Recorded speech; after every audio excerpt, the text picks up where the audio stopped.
aujourd'hui. Bonjour, bonjour, bonjour, peuple de Dieu. Bonjour, bonjour, j'espère que vous allez bien. Bonjour à tous, bonjour à toutes. Il fait froid aujourd'hui. D'habitude, il ne fait pas trop froid, mais aujourd'hui, il fait froid. Bonjour, bonjour, vous avez vu l'image que j'ai mis dans l'image que j'ai mis dans le live. Donc nous allons parler un peu, 5-10 minutes, la vie de couple. Dieu nous aime. C'est lui qui veut que la vie de couple soit restaurée. Bien aimé, il y a beaucoup de couples qui souffrent. Il y a beaucoup de couples qui vivent dans les désespoirs, qui vivent dans les solitudes et qui ne vivent pas heureux. Mais l'Éternel, il est bon. Shalom, shalom. Soyez bénis, peuple de Dieu. Que la grâce de notre Dieu soit avec vous. C'est lui qui a fait toutes choses. C'est lui qui vous aime. C'est lui qui nous a créés. C'est lui qui aime son peuple. Vous savez que Dieu, il veut que les couples ils vivent heureux.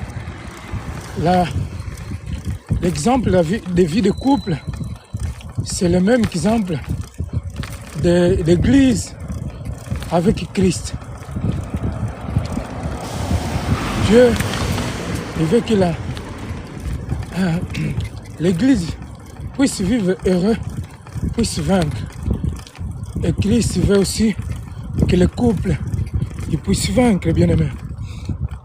Donc c'est important de comprendre cela. Mais Dieu choisit les hommes, il choisit les femmes. C'est que Dieu donne une mission. Et lorsque Dieu nous donne une mission, il faut accomplir. La mission, c'est les tâches, les services que Dieu donne pour accomplir son œuvre. Bien aimé, Dieu nous donne les missions, il nous donne des tâches pour son œuvre. Et c'est important. J'aimerais parler de la vie des couples. Si un célibataire, comme vous voulez, tu peux rester ou non. Tout ça dépend de toi. Mais si tu es séparé, tu es divorcé, tu es en train de chercher une femme, un homme, alors tu peux rester.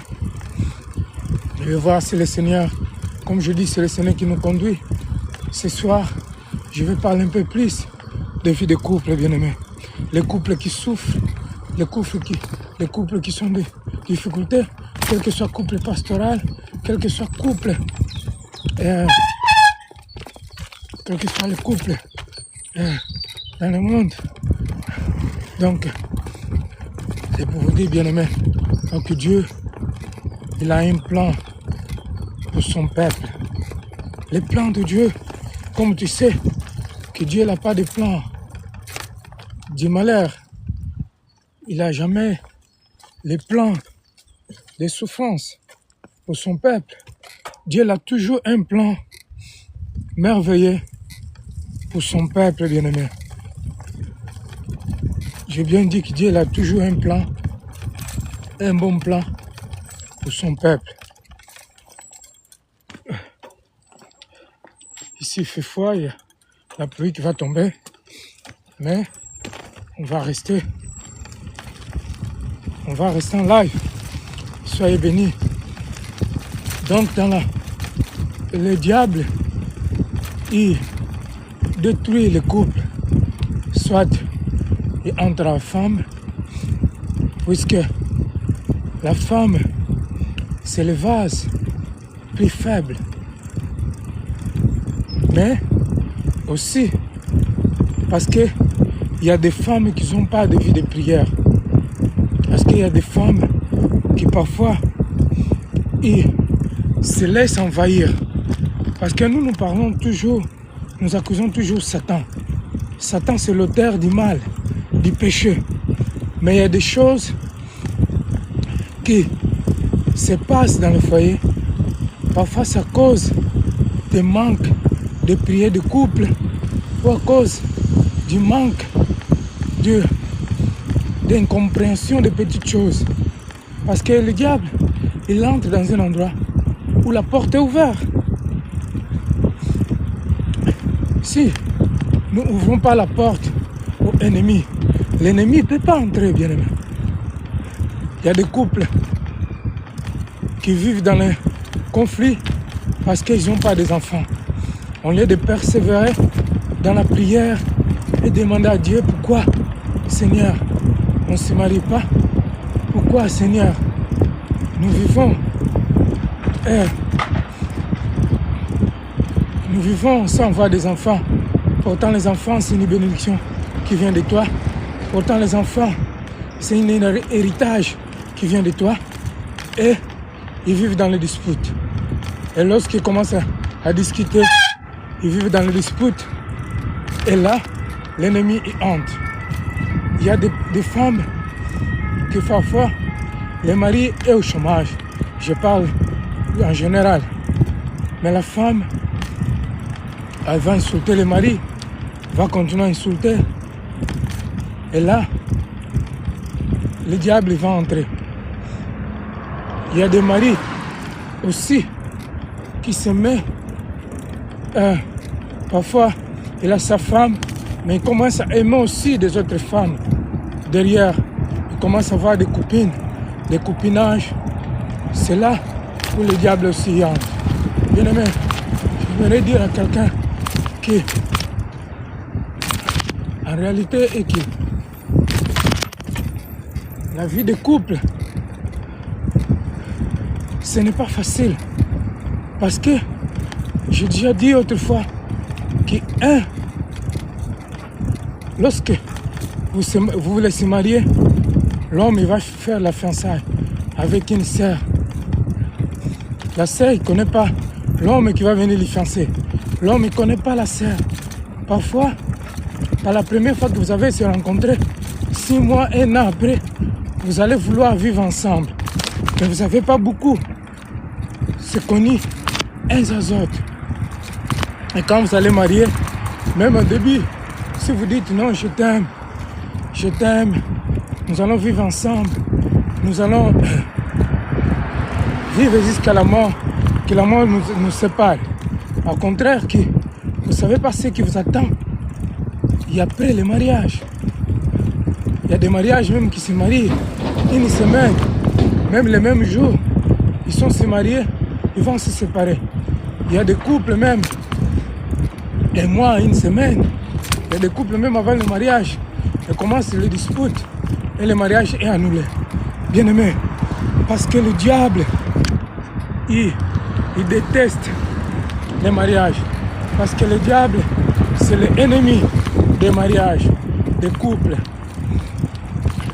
Quelle que soit la section dans le monde, quelle que soit la section en Christ. Mais nous les chrétiens, c'est encore pire. Parce que le monde, il appartient au monde et nous, nous appartenons au Christ. Pourquoi alors les chrétiens se séparent? Pourquoi les païens se séparent? Bien aimé, il n'y a pas aucune essence. Mais c'est pour te dire que, parce que le diable, il est mauvais, bien aimé. Le diable est mauvais. Le diable est malin. Le diable veut que les gens vivent dans la souffrance. Parce que lorsque la vie de couple est malsaine, lorsque la vie de couple, bien aimé, il est détruite, les enfants sont aussi détruits. Et souvent dans les couples, ceux qui souffrent beaucoup plus, c'est les enfants. Pourquoi les enfants? Parce que nous devons savoir une chose. Lorsque les couples ne vivent pas bien, donc les enfants, c'est eux qui sont les cibles des souffrances. C'est eux qui sont la cible, bien aimé, pour souffrir. Mais nous allons sauver, bien-aimé, les vies des couples. Dites avec moi, Seigneur, si je t'ai jeté un sort dans mon couple, Seigneur, je brise le sort par le sang de Jésus. Je brise le sort par le sang de Jésus. Tout est sort, tout envoûtement qui était fait dans ma vie de couple, Seigneur, je l'annule et je le condamne dans le nom puissant de Jésus-Christ. Tout est sort, tout envoûtement qui était fait dans ma vie de couple, Seigneur, je l'annule et je le condamne par le sang de Jésus.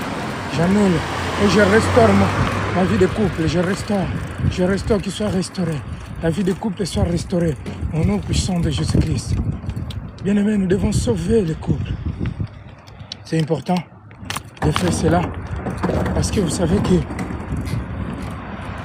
quand tu te sépares, tu te divorces avec ton mari et pour aller se marier avec une autre, ou l'homme se divorce avec sa femme pour aller prendre une autre femme, bien-aimé, c'est un péché. C'est un péché d'adultère. Et faites attention. Je vais vous laisser. On va continuer. Après, je suis en vélo. Donc, j'arrive dans mon destiné. Donc, on va parler de ça plus tard. La vie des couples, bien aimé. Priez pour les couples. Priez sans cesse pour les couples. Si tu as des soucis, des problèmes, des difficultés dans ta vie de couple, ne demandez pas le divorce. Mais, bien aimé, priez et jusqu'à la victoire. Ne laissez pas que le diable puisse tromper. Le diable ne peut pas tromper parce que Christ il a déjà trompé sur la croix, bien aimé. Ne laissez pas la victoire au diable. Le diable, c'est un démon, c'est un ange déchu. Il n'a pas de victoire, il n'a pas de pouvoir pour les enfants de Dieu. Soyez bénis, on se trouve plus tard, bien aimé. Que le sang de Jésus-Christ vous couvre, que le Seigneur restaure toutes les vies des couples en difficulté, qui sont dans les soucis, dans les problèmes, qui soient restaurés par le sang de Jésus-Christ. Nous réclamons, nous déclarons, et j'en verse le sang de Jésus-Christ. Je scelle tous les couples partout dans le monde qui ont des problèmes, qui ont des difficultés, qui soient restaurés au nom puissant de Jésus-Christ, par les mandats qui m'étaient donnés au nom puissant de Jésus-Christ. Soyez bénis, bien-aimés. Shalom, shalom, à plus tard.